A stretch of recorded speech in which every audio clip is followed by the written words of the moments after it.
नमस्ते। कैसे हैं आप सब? आई होप आप सब अच्छे होंगे, स्वस्थ होंगे, मस्त होंगे। तो सबसे पहले आज का वीडियो शुरू करने से पहले आप सबको गुरु पूर्णिमा की ढेर सारी बधाइयाँ। आज है गुरु पूर्णिमा। उसके अलावा जो भी मुझसे बड़े हैं या फिर कभी भी मुझे आप लोगों से कुछ सीखने का सौभाग्य प्राप्त हो तो आप सभी को भी गुरु पर्व की ढेर सारी शुभकामनाएं। तो सबसे पहले वीडियो शुरू करने से पहले कुछ बातें आप लोगों के साथ में करना चाहूँगी। एक जो कॉमन क्वेश्चन बार बार मेरे वीडियोस के नीचे आ रहा था, जो मैंने अभी लास्ट चक्राता सीरीज जब आप लोगों के साथ वीडियो शेयर किया था, और पीछे डिस्टर्बेंस है, पड़ोस में कंस्ट्रक्शन का काम चल रहा है, तो प्लीज़ बेयर विद इट। तो चक्राता सीरीज जो मैंने आप लोगों के साथ शेयर की थी, वहाँ की वीडियोस आप लोगों के साथ शेयर की थी, तो जो नीचे कॉमन क्वेश्चन आता था वो यही आता था कि क्या पहाड़ों में बारिश के दिनों में ट्रेवल करना सेफ है या नहीं है। देखिए, अगर मैं अपने पॉइंट ऑफ व्यू से कहूँ या अपने एक्सपीरियंस को देखते हुए कहूँ तो मेरे लिए तो बिल्कुल भी सेफ नहीं है। इनफैक्ट क्योंकि जिस टाइम पर हम लोग चक्राता गए थे तो बिल्कुल माइंड में नहीं था कि हम लोग इतना लंबा वहाँ पर रुकने वाले हैं।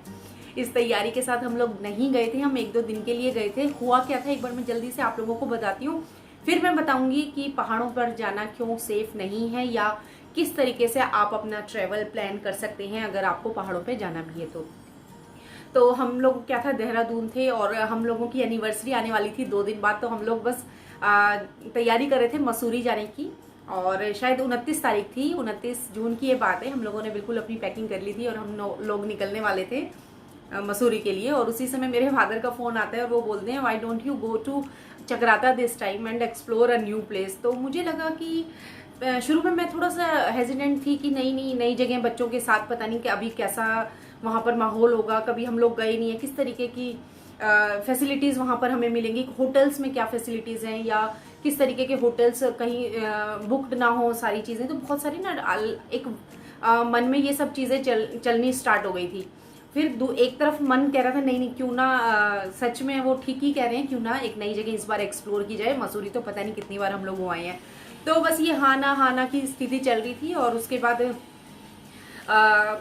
फिर कैंसिल हुआ, फिर से प्रोग्राम बना, और फिर स्टेयरिंग अपने आप ही, जैसे ही हम लोग देहरादून अपने घर से बाहर निकले और हमारा जो स्टेयरिंग था अपने आप ही चक्राता की साइड जो रोड जाता है उस ओर मुड़ गया था। उसके अलावा अगर आप लोग प्लान कर रहे हैं चक्राता जाने का तो 2-3 बातें मैं आप लोगों के साथ शेयर करना चाहूँगी। अगर आप बाय कार, मतलब अपनी कार से जा रहे हैं, अपने व्हीकल से जा रहे हैं, तो कोई प्रॉब्लम ही नहीं है, आप आसानी से जा सकते हैं। गूगल मैप खोलिए और कहीं भी ट्रेवल कीजिए आप। हम लोग तो भाई यही करते हैं।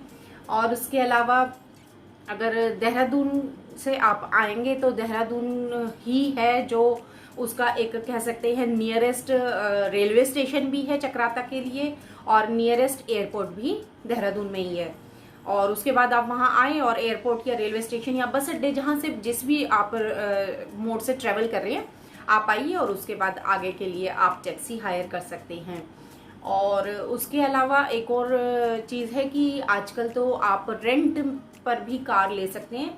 तो जो रेंटल सर्विसेज है, एसयूवी है या फिर एक मॉडरेट साइज़ की है या स्मॉल जो हमारी कार्स होती है, तो वो 3-4 तरीके की फैसिलिटीज़ आपको मिल जाती हैं कार्स की। तो वो भी आप रेंट कर सकते हैं। मतलब बहुत ही नॉमिनल से चार्जेस होते हैं उनके। उसके अलावा आप विद ड्राइवर भी आप रेंट कर सकते हैं कार को, विदाउट ड्राइवर भी आप कर सकते हैं। तो उनके अलग अलग चार्जेस होते हैं, तो वो एक अलग सब्जेक्ट है, फिर कभी उस पर बात करेंगे। तो उसके बाद फिर जो हमारा जर्नी थी वो चक्राता की स्टार्ट हुई। और शुरू का जो रास्ता था वो तो वैसे मैंने आप लोगों के साथ शेयर किया भी था। शुरू का रास्ता बहुत अच्छा था।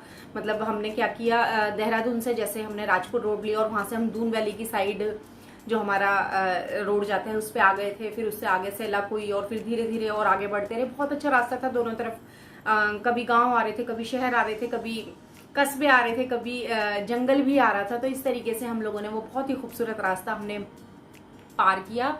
और जो डिस्टेंस है देहरादून से चक्राता का वो है 95 किलोमीटर। मतलब तो कुल मिलाकर बोलते हैं कि लगभग 3-3.5 घंटे का टाइम लगता है। हालांकि हमें 4-4.5 घंटे लग गए थे, क्योंकि बीच में ऑब्वियसली कई जगह हम लोग रुके थे।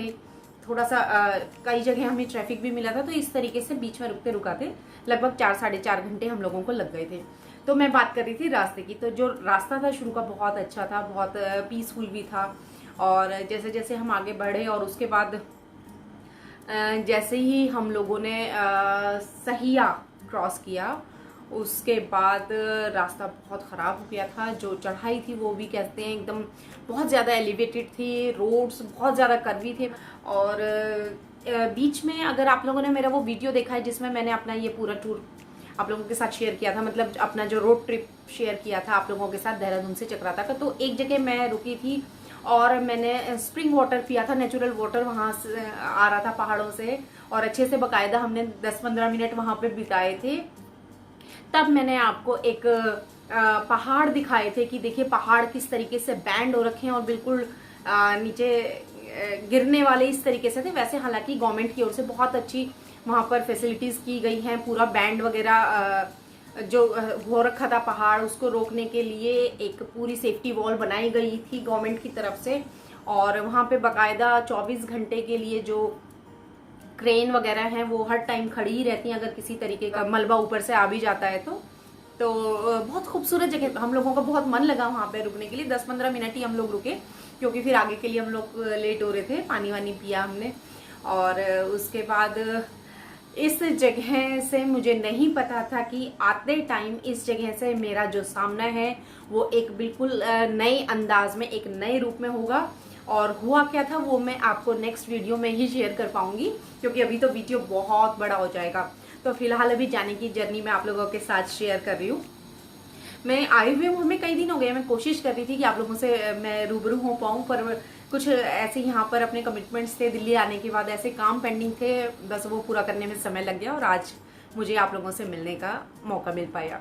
तो उसके बाद मैं बात कर रही थी, फिर जैसे पहले कलसी आया था, कलसी तक क्या था प्लेन रास्ता था और फिर हमें साइड में यमुना नदी दिखनी शुरू हो गई थी कलसी पे। और फिर जैसे जैसे आगे बढ़े तो वो यमुना नदी हमारे साथ साथ चल रही थी। और मैंने आप लोगों के साथ जिक्र भी किया था, एक पुल आया था, येलो कलर की रेलिंग लगी हुई थी, उसके बाद का जो एरिया था वहाँ से जो हमारी खतरनाक जो कह सकते हैं रोड वो स्टार्ट हुआ था। स्पेशली जो सहिया का इलाका था, सहिया के बाद से जो रोड आया वो बहुत ज़्यादा खतरनाक था और उस समय पर लैंडस्लाइड जैसा कुछ भी नहीं था। नज़ारे बहुत खूबसूरत थे दोनों साइड के, लेकिन थोड़ा सा ये था कि कार चलाते समय हमें ज़्यादा केयरफुल होना पड़ रहा था। रोड एक तो बहुत ज़्यादा चौड़ा नहीं है, बसेस भी मैंने वहाँ पर जो पब्लिक ट्रांसपोर्ट की बसेस भी वहाँ नहीं देखी।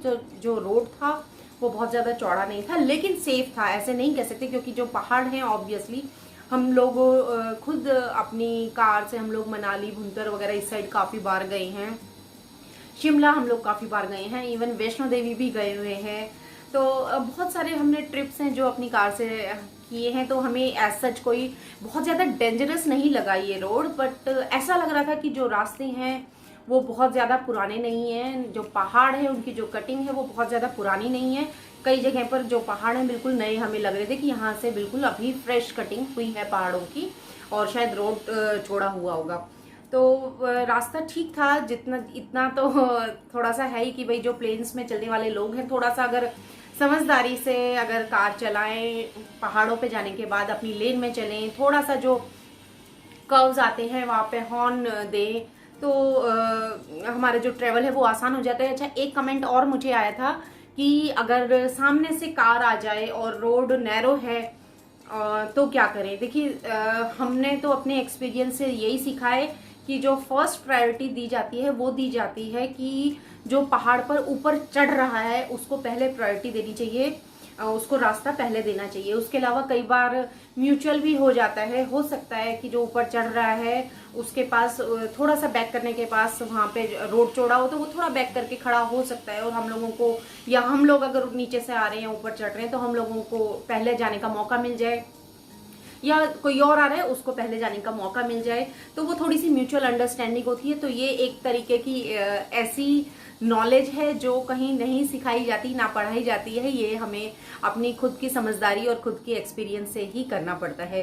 तो उसके अलावा अपनी लेन में चलें, सबसे बेस्ट तरीका तो यही है, पहाड़ों पे अपनी लेन में चलें। चाहे आपको पता भी है कि सामने कोई और गाड़ी नहीं है फिर भी कोशिश करें अपनी लेन में ही चलें, क्योंकि ऐसा होता है कि पहाड़ों पे एकदम से कर्व आते हैं और आपने एक बार पलक झपकी और एकदम आपके सामने टेम्पो या ट्रक या फिर कोई और व्हीकल एकदम अपनी कार के सामने दिखाई देता है। तो थोड़ा सा केयरफुल रहे। कोई होटल बुकिंग नहीं की थी और उसके बाद जैसे जैसे हम लोग पहुंचने वाले थे चक्राता, उस टाइम पर हमने 2-4 जगह पर कॉलिंग की थी होटल बुकिंग के लिए। और इनिशियली माइंड में चल रहा था अगर कहीं होम स्टे मिल जाता है तो वो बेस्ट रहेगा। हमने बहुत ज़्यादा गूगल किया, हमें होम स्टे जैसी कोई फैसिलिटी नहीं मिली। हालांकि गेस्ट हाउस था एक सरकारी, लेकिन वो भी काफ़ी, उसमें 2 कमरे थे और वो काफ़ी, जो हमारा ये सेंटर है चक्राता का उससे काफ़ी दूर था, कई किलोमीटर दूर था। फिर हमने 2-3 रिजॉर्ट भी हम लोगों ने कॉल करके पूछा और रेट भी बहुत ज़्यादा नहीं है वहाँ के जो होटल्स या फिर रिजॉर्ट है इवन, तो उनके जो रेट हैं बहुत ज़्यादा हाई फाई नहीं है, बहुत नॉमिनल से चार्जेस वो लोग लेते हैं। और फिर बस एक ब्लू कैनवस रिजॉर्ट था, वो भी हमने देखा था, लेकिन वो शायद 7-8 किलोमीटर पहले था। 7-8, कम से कम 7-8 तो था जहाँ तक मुझे ध्यान है। तो वो जो मेन चक्राता का हमारा सेंटर है चक्राता का, उससे लगभग 7-8 किलोमीटर पहले था, पर बहुत खूबसूरत था, बहुत प्यारा था, बहुत अच्छी लोकेशन पे था। फैसिलिटीज़ वहाँ पर बहुत अच्छी थी, रेट्स भी उनके बिल्कुल नॉर्मल थे और बहुत सुंदर जो उन्होंने पूरा बनाया हुआ था सेटअप, बहुत खूबसूरत था। कॉटेजेस जो बनाई हुई थी, लेकिन बस ये था कि डिस्टेंस बहुत ज़्यादा है, तो इसलिए हम लोगों ने फिर वहाँ जो ये वाला आइडिया था ये ड्रॉप कर दिया, ब्लू कैनवस जो रिजॉर्ट वाला। और उसके बाद हम और आगे बढ़े। फिर हमने देखा एक हेरिटेज होटल था, ब्रिटिशर्स के टाइम का, स्नोवी होटल, और पिक्चर्स बहुत अच्छी उन लोगों ने डाली हुई थी और जो आसपास की का व्यू था उसकी जो इमेजेस उन्होंने नेट पे डाली हुई थी बहुत खूबसूरत थी। होटल भी देखने में जो बना हुआ था पुराने टाइम का था, ब्रिटिशर्स का टाइम का था, ऑब्वियसली विंटेज स्टाइल में था, बहुत खूबसूरत लग रहा था सब कुछ देखने में। और फिर हमने सोचा क्यों अब, क्योंकि धीरे धीरे शाम भी हो गई थी, गाड़ी में भी थोड़ी सी प्रॉब्लम आ गई थी क्लच में, क्योंकि पहाड़ों पे थोड़ी सी ये वाला इश्यू आ जाता है, बार बार आप क्लच छोड़ते हैं दबाते हैं तो उससे क्या होता है, थोड़ा सा क्लच में प्रॉब्लम आ गई थी लगभग 2-3 किलोमीटर पहले से। तो हम लोगों ने हमें लगा कि अब जो भी है जैसे भी है जाके सीधा आप जो स्नो व्यू होटल था उसमें हम लोग डायरेक्ट पहुंच गए। वो क्या था, जो मेन सेंटर है चक्राता का उससे लगभग 1-1.5 किलोमीटर बस थोड़ा आगे बढ़ो और उसके बाद नीचे घाटी में उतरकर लगभग आधा किलोमीटर नीचे घाटी में उतरना था और वहां पर वो था। बहुत सुंदर लोकेशन थी, वहां से व्यू बहुत अच्छा था, सब चीज़ें बहुत अच्छी थी, रेट्स उनके बिल्कुल नॉर्मल थे। उसमें हमें 2 रूम मिल गए थे और मैंने रूम टूर भी शेयर किया आप लोगों के साथ। अगर अभी तक आप लोगों ने वो वीडियो नहीं देखा है तो आप लोग देख सकते हैं।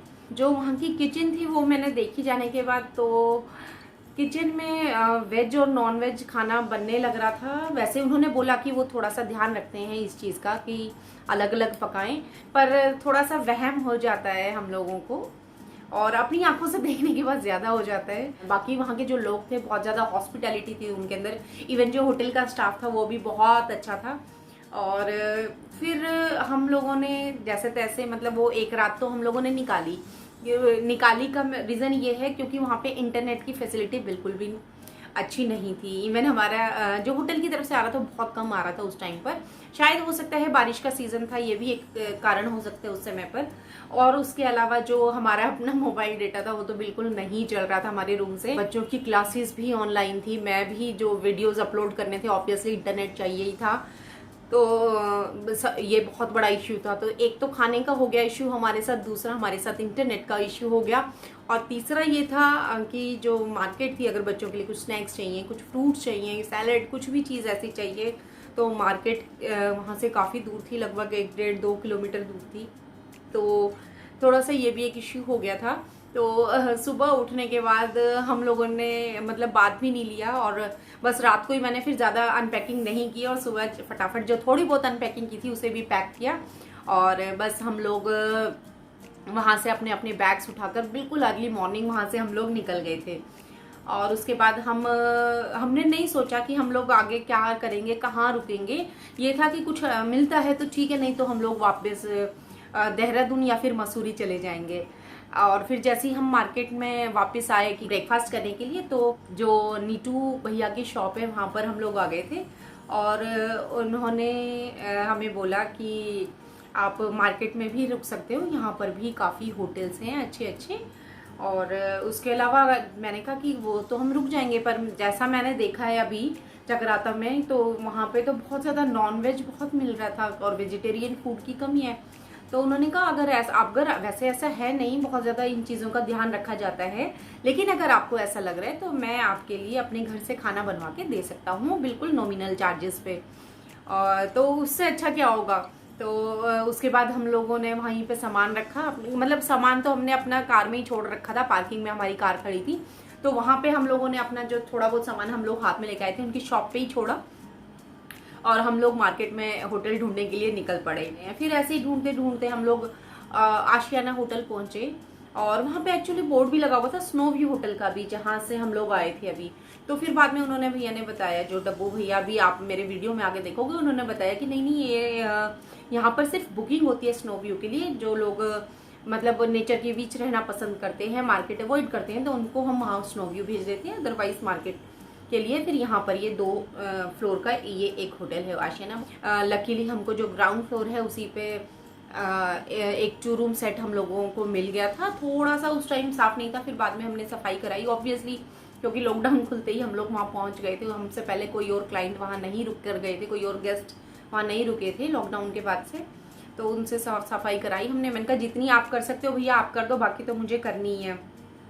उसके बाद फिर तब उसके बाद हम लोगों ने वहाँ पर एक तरीके से मतलब होटल चेंज किया था उस दिन।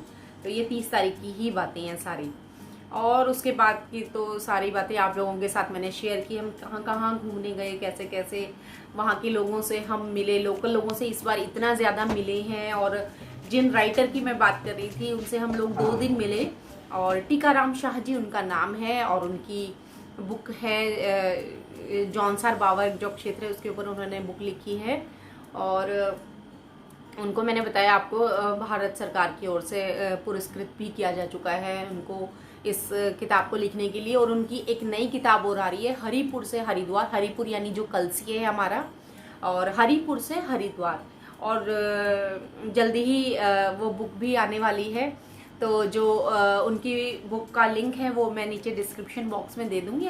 हमारे जो कह सकते हैं कल्चर है, जो संस्कृति है अलग अलग क्षेत्रों की, स्पेशली जो हमारा जौनसार बावर क्षेत्र है वो एक जनजातीय क्षेत्र है। वहाँ पर बहुत सारी जनजातियाँ रहती है, तो उनका किस प्रकार का रहन सहन रहा है या अभी है, फिलहाल में किस तरीके का उनका खाना पीना है, किस तरह ब्याह शादियाँ होती हैं उनके यहाँ पर, और औरतों की या मतलब महिलाओं की क्या स्थिति है उस समाज में। तो ऐसी बहुत सारी चीज़ें, वहाँ की जो राजनीतिक जो पृष्ठभूमि रही है, या किस तरीके से ब्रिटिशर्स ने चक्राता को बसाया, तो सभी चीज़ें उन्होंने अपनी बुक में लिखी हुई हैं। उसके अलावा अगर अभी आप उत्तराखंड में जाना चाह रहे हैं, मतलब घूमने के लिए, तो पर्सनली मैं आपको यही बोलना चाहूँगी कि जैसे कि मुझे जो चक्राता के लोकल लोग थे उन्होंने भी यही बोला कि कोशिश करें पहाड़ों में बारिश के दिनों में ना ही आए तो बेटर रहेगा। उसके बाद वहाँ पर बहुत अच्छा क्लाइमेट हो जाता है, और उसके बाद तो खैर बर्फ आती है, सर्दियाँ हो जाती है, उस टाइम पर तो वहाँ चारों तरफ बर्फ ही बर्फ रहती है। उस टाइम पर भी काफ़ी लोग जाते हैं जो कि बर्फबारी के शौकीन लोग हैं, वो भी जाते हैं। बाकी फिर उसके बाद मार्च के बाद तो वहाँ फिर सुहावना बहुत अच्छा मौसम हो ही जाता है। बारिश के दिनों में क्या होता है, थोड़ा सा लैंडस्लाइड तो होता ही है, उसके अलावा जो रोड है वो भी स्लिपरी हो जाते हैं। तो थोड़ा सा हमें स्पेशली उतरते टाइम थोड़ा ज़्यादा केयरफुल, मतलब पहाड़ से उतरते टाइम हमें थोड़ा ज़्यादा केयरफुल रहना पड़ता है। तो ये 2-3 बातें हैं, इनका अगर हम ध्यान रखें तो जो हमारा ट्रैवल है वो खूबसूरत होने वाला है, एक मेमोरेबल ट्रिप होने वाला है, जैसा कि हम लोगों का भी हुआ। तो फिलहाल तो इस वीडियो को बनाने का मेरा जो मेन एम था वो यही था कि जो वहाँ की मार्केट थी, या वो जिस होटल में हम लोग रुके थे, तो उनको एज अ थैंक्स गिविंग मैं चाहती थी कि उन लोगों का मैं अपने वीडियो में इंक्लूड करूं। तो उन लोगों की ना मैं छोटी छोटी उनकी शॉप की किस तरीके की सामान वहाँ की दुकानों पे मिलता है, वहाँ के सब्जी वाले भैया, फल वाले, या फिर होटल वाले हैं, या फिर रेस्टोरेंट है, मतलब किसी भी तरीके का अगर हमने वहाँ से सामान खरीदा है तो उन सब की ना मैं छोटी छोटी क्लिप्स बना के लाई हूँ। तो आगे वीडियो में मैं वही आप लोगों के साथ शेयर कर रही हूँ। तो पसंद आए तो प्लीज़ लाइक ज़रूर कर देना। उसके अलावा अगर अभी तक आप लोगों ने मेरे चैनल को सब्सक्राइब नहीं किया है तो जल्दी से सब्सक्राइब कर लें। तभी तो फिलहाल वीडियो आगे प्लीज़ कंटिन्यू ज़रूर देखना। और चक्राता के जो भी लोग अगर मेरे इस वीडियो को देख रहे हैं तो आप लोगों को दिल से धन्यवाद। और सच में आप लोग बहुत अच्छे हैं। मैं बहुत सारे हिल स्टेशन पे गई हूँ, लेकिन जो हॉस्पिटैलिटी मैंने आप लोगों के अंदर देखी है वो मैंने कहीं भी नहीं देखी है। और जो हमारा जो स्टे था, हमारा जो 2-3 दिन का स्टे था, जो कि 10-12 दिन में जो कन्वर्ट हो गया वो सब आप लोगों के प्यार और आप लोगों के सहयोग से ही हो पाया। तो ये वीडियो मेरी ओर से एक छोटा सा थैंक्स गिविंग कह सकते हैं, एक छोटा सा ट्रिब्यूट है आप सभी के लिए। चलिए वीडियो को मैं आगे कंटिन्यू करती हूँ, और वीडियो को प्लीज़ आप लोगों से रिक्वेस्ट है पूरा देखें और लाइक ज़रूर करें, और उसके अलावा बेल आइकन को प्रेस करना बिल्कुल ना भूलें ताकि मेरे नए आने वाले वीडियोस का नोटिफिकेशन आप तक सबसे पहले पहुँचे।